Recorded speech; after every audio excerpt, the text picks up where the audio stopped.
Last episode کے تمنیل میں دکھائی جانے والی پکچر نے لوگوں میں بہت زیادہ تشویش پھیلائی ہے، کیونکہ تمنیل میں دکھایا گیا ہے کہ ثالث اور شفا کی شادی ہو رہی ہے، جو حقیقت میں ایسا بالکل بھی نہیں ہے۔ عثمان جو کہ ثالث کو مذاق میں یہ شرط رکھ لیتا ہے کہ اب تم دوبارہ بارات لے کر آؤ گے اور وفا کو بیاہ کر اپنے ساتھ لے کر جاؤ گے، جس پر ثالث تھوڑا سا مذاق کر کے اپنے ماموں کو کہتا ہے کہ ماموں وہ سب تو ٹھیک ہے، لیکن میں اس ٹوٹے ہوئے بازو کے ساتھ شیروانی کیسے پہنوں گا؟ تو عثمان اسے ہنس کے کہتا ہے کہ کوئی بات نہیں، ہم تمہیں کسی نہ کسی طریقے سے شیروانی پہنا ہی دیں گے، لیکن میں اسی شرط پہ اپنی بیٹی کو تمہارے ساتھ جانے دوں گا کہ تم دونوں میرے سامنے ایک دفعہ پھر دلہن اور دولہا بن جاؤ۔ تو لاسٹ ایپیسوڈ کے جس تمنیل نے لوگوں میں سسپینس پہ لایا ہوا ہے، وہ دراصل یہی پکچر ہے جس میں ثالث اور وفا دلہن اور دولہا بنے بیٹھے ہوں گے۔ تو شفا جو کہ ہمیشہ سے یہ خواب دیکھتے ہوئے آئی ہے کہ میری شادی ثالث سے ہوگی اور وفا اور ثالث کی علیحدگی ہوگی، تو تھوڑی دیر کے لیے شفا خوش فہمی میں مبتلا ہو کے سوچوں میں گم ہو جائے گی اور کہے گی کہ اس جگہ پر میں نے خود کو امیجن کیا تھا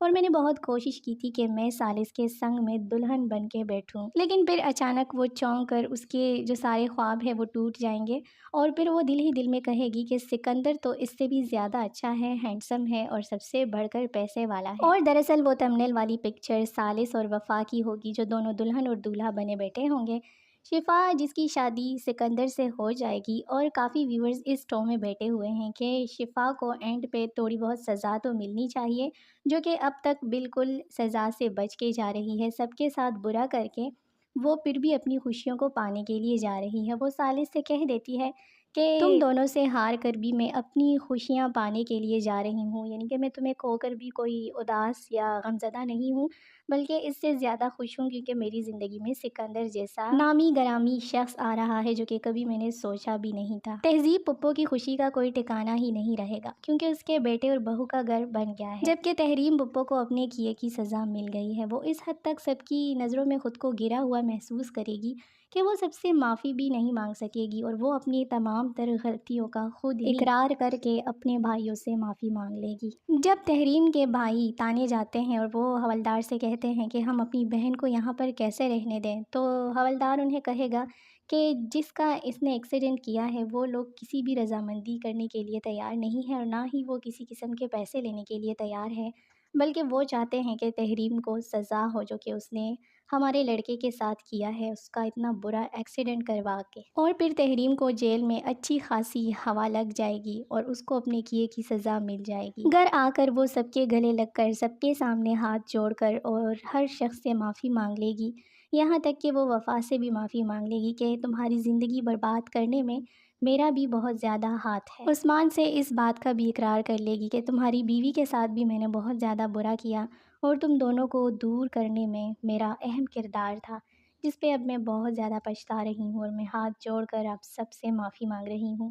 مجھے اپنی غلطیوں کا احساس ہو چکا ہے۔ فرجاد جو کہ ابھی تک وفا کے پیار میں مبتلا تھا اور کسی اور کو اپنانے کے لیے بالکل بھی راضی نہیں تھا، آفس میں جو لڑکی ہوتی ہے نٹکھٹی جسے کہا جاتا ہے، اور فرجاد اس پر بہت زیادہ غصے کا اظہار کرتا ہے کہ کیوں میری ماں اس لڑکی کے لیے میرا رشتہ لے کر گئی تھی، جس کو میں پہلے سے جانتا ہوں اور میں جانتا ہوں کہ یہ کس قدر جھوٹی اور فریبی ہے اور کس قدر یہ کام چور ہے۔ تو وہ آفس گرل فرجاد کے آفس جا کر اس سے معافی مانگتی ہے اور اس کو بتاتی ہے کہ یہ سب جو میں حرکتیں کرتی ہوں بچوں والی، یہ میں جان بوجھ کے کرتی ہوں کیونکہ میں اپنی زندگی میں خود ہی شغل لگایا ہوا ہے اور اسی سے میں اپنا دل بہلاتی رہتی ہوں، جو کہ میری اندر تلخیاں ہیں اور جو میری اندر محرومیاں ہیں، شاید میں اس کو اپنے اندر چھپانے کی کوشش کرتی ہوں۔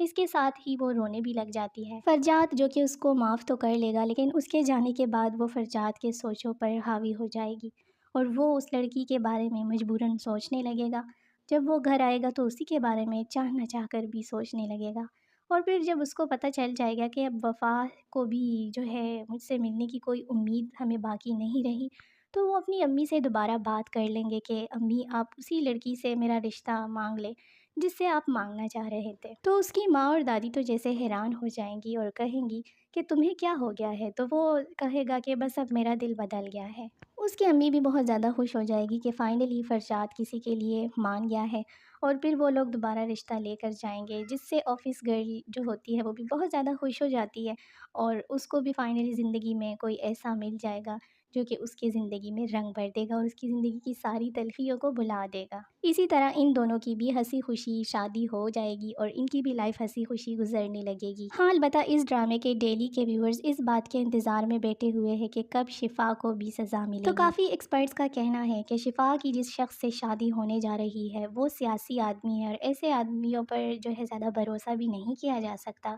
تو کوئی پتہ نہیں کہ اگر اس کو شفا کے کارناموں کو پتہ چل گیا تو پھر شفا کی بھی خیر نہیں ہے اور پھر وہ سچ میں روتے ہوئے رہ جائے گی، اور جو اس نے وفا اور ثالث کے ساتھ برا کیا ہوتا ہے پورے ڈرامے میں تو پھر آخرکار اس کو بھی اس چیز کی سزا مل جائے گی۔ ڈرامے کا لاسٹ ایپیسوڈ بہت ہی زیادہ انٹرسٹنگ ہونے والا ہے اور کسی نہ کسی حد تک بلکہ زیادہ حد تک ہیپی اینڈنگ ہونے والا ہے۔ اپنی بھی قیمتی رائے کا اظہار ضرور کیجیے کہ ڈرامے کے اینڈ پر کیا ہوگا۔ ملتے ہیں نئی ویڈیو میں، تب تک کے لیے اللہ حافظ۔